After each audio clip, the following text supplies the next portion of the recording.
Hello everyone, welcome back to our class. So today's টপিকে আমরা দেখব এ কারণেই আমি যাইনি, এ কারণেই সে মিথ্যা বলেছিল, এ কারণেই তুমি আমাকে ভালোবেসেছিলে। সো এ কারণেই কোনো কিছু করার একটা কারণ, এ কারণেই এটা হয়েছিল বা এটা করবে, এটাই আমি ভেবেছিলাম, এটাই একটা নির্দিষ্টভাবে একটা বলা হচ্ছে যে এটাই সে চাইবে, এটাই তারা খেয়েছে। সো চলো প্রথমে আমরা এ কারণেই আমি যাইনি, একটা কথা আমি সবসময় মনে রাখতে বলবো, এই নি যখন বাংলাতে আমরা বলবো নি, এর দুটো আমরা ইংরেজি লিখতে পারি। একটা হলো ডিড নট আর একটা হলো হ্যাভ বা হ্যাজ নট। একটা ডিড নট আর একটা হলো হ্যাভ নট বা হ্যাজ নট। এবারে নি মানে আমরা কোনটা কখন বলবো? যখন একটু আগে কিছু হয়নি তখন আমরা হ্যাভ নট বা হ্যাজ নট বলবো। আর অনেক আগে অতীতের কথা যদি বলি, অতীতে কিছু হয়নি, অনেক অতীতে, তখন আমরা ডিড নট বলবো। ক্লিয়ার? সো আমি যাইনি এটা আমরা অনেক অতীতে ধরতে পারি বা একটু আগে ধরতে পারি। আমি একটু আগে ধরছি, আই হ্যাভ নট করব। সো তার আগে আমরা এ কারণে বলতে আমরা বলবো দ্যাটস ওয়াই। That's why. আমরা এই WHY এর উচ্চারণটা হোয়াই, হ বলি, হ। অ্যাকচুয়ালি হ নয়, আমরা রিয়েল অর্থাৎ রাইট প্রোনাউন্সিয়েশন যদি করি আমরা বলবো ওয়াই। দ্যাটস ওয়াই আমি যাইনি। আই হ্যাভ নট এটাকে আমরা শর্ট এন্ড করে একসাথে যদি লিখি হ্যাভেন্ট। আর হ্যাভের পরে সবসময় ভার্বের থার্ড ফর্ম হয় প্রেজেন্ট পারফেক্ট টেন্সে। যাওয়া, গো, ওয়েন্ট, গন, আমরা থার্ড ফর্মটা লিখব।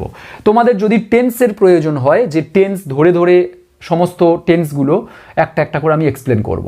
এটা আমরা প্রেজেন্ট পারফেক্ট টেন্সে লিখেছি, একটু আগে যে কাজ শেষ হয়েছে বা যে কাজ শেষ হয়নি একটু আগে, তার জন্য আমরা হ্যাভ দিই আর ভার্বের থার্ড ফর্ম রাখি। আর এ কারণে বলতে দ্যাটস ওয়াই। সেমভাবে পরেরটাও আছে, এ কারণেই আমরা বলে দেব দ্যাটস। এখানে দ্যাটস অ্যাপোস্ট্রফি এস মানে দ্যাট ইজ, এটাকে আমি শর্ট এন্ড করে লিখেছি বা বলছি দ্যাটস ওয়াই সে, হি বলেছিল, বলা ইংরেজি টেল, আর তাহলে বলেছিল told, TOLD, told a lie.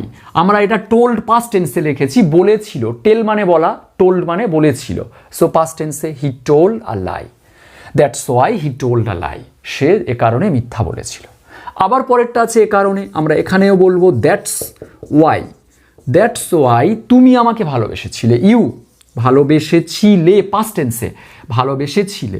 So loved, LOVED, you loved me, এটাও পাস্ট টেন্সে আছে, লাভড মি। এটাই আমি ভেবেছিলাম। আচ্ছা, আমি ভেবেছিলাম এটা পাস্ট টেন্সে কি হবে? আমি ভেবেছিলাম, থিঙ্ক, থট। তাহলে আমরা সেকেন্ড ফর্ম লিখবো আই থট, আমি ভেবেছিলাম, আই থট, এটা THOUGH, আই থট। এবার এটাই বলতে আমরা বলবো দ্যাটস হোয়াট। আবার এটার উচ্চারণ অনেকে হ উচ্চারণ করে, হ কিন্তু নয়, অ্যাকচুয়ালি প্রোনাউন্সিয়েশন হবে what. That's what I thought, এটাই আমি ভেবেছিলাম, এটাই সে চাইবে। আচ্ছা, সে চাইবে এর ইংরেজি ববে আছে। আমরা প্রত্যেকেই জানি কোনো সেন্টেন্সের বে, বো এরকম ফিউচারে থাকলে আমরা শ্যাল উইল দেবো, হির পরে উইল হবে। আর চাওয়া ইংরেজি ওয়ান্ট, হি উইল ওয়ান্ট। আর এটাই বলতে আমরা বলবো দ্যাটস হোয়াট, এটাই তারা খেয়েছে। সেমভাবে এটাই বলতে আমরা বলবো দ্যাটস হোয়াট। তারা খেয়েছে মানে একটু আগে করেছে কাজটা। তাহলে যে কাজ একটু আগে শেষ হয়েছে তার জন্য এক্ষুনি বললাম হ্যাভ বা হ্যাজ বসে, ওটা না ছিল বলে নট দিয়েছিলাম। আর তারা খেয়েছে মানে একটু আগে করেছে, শেষ করেছে, তার মানে হ্যাভ, হ্যাজ, দে হ্যাভ। আর হ্যাভের পরে সবসময় ভার্বের ক নম্বর ফর্ম হবে? খাওয়া ইংরেজি ইটেন হবে, যেহেতু বললাম ভার্বের থার্ড ফর্ম হয় হ্যাভের পরে। সো খাওয়া ইংরেজি ইট হলে আমরা হ্যাভের পরে ইটের থার্ড ফর্ম বসাবো ইটেন। দ্যাটস হোয়াট, এটাই তারা খেয়েছে।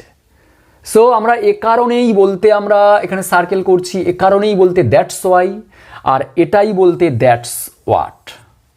আর আরেকটা আমি আসবো দ্যাটস হাউ, এইভাবেই। তাহলে তারপরে আমরা দ্যাটস হোয়াট বা দ্যাটস ওয়াই, এর কারণেই বা এইটাই বলে আমরা যে কোনো সেন্টেন্স এইভাবে মেক করতে পারি। সো এইরকম টপিক যদি আরও তোমাদের প্রয়োজন হয় বা গ্রামারের কোনো টপিকের প্রয়োজন হলে অবশ্যই আমাদের কমেন্ট করে জানাও। ওকে, সো নেক্সট ক্লাসে আবারও আসবো এরকম নতুন টপিক নিয়ে। টিল দেন, ওকে, বাই বাই।